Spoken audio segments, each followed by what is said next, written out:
Situé entre Chamonix et Valorcine, le chalet du col des Montées marque le début de la réserve naturelle des Aiguilles Rouges.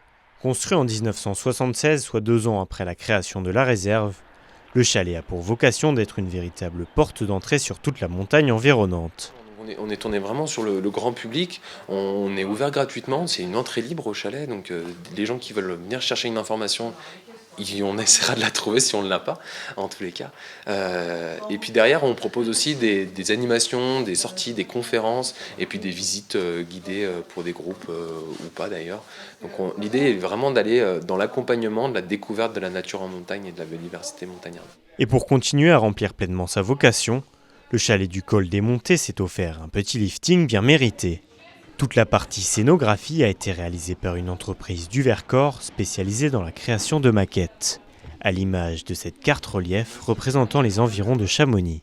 On a une maquette puzzle avec 2 jeux de puzzle qui représentent l'année 1950 et l'année future pour montrer l'évolution du paysage, notamment de la fonte des glaciers, comme on peut le voir sur celle-ci. On voit bien qu'en 1950, les glaciers étaient beaucoup plus bas qu'aujourd'hui.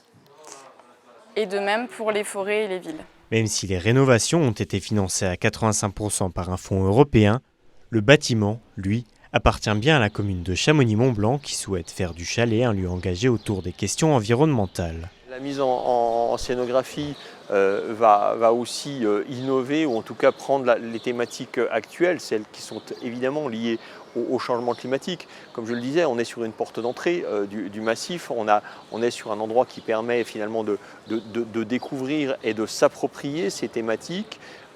Donc on a été accompagné par des bureaux d'études également qui nous ont permis de mieux préciser la pédagogie qui pourra être mise en œuvre sur ce site.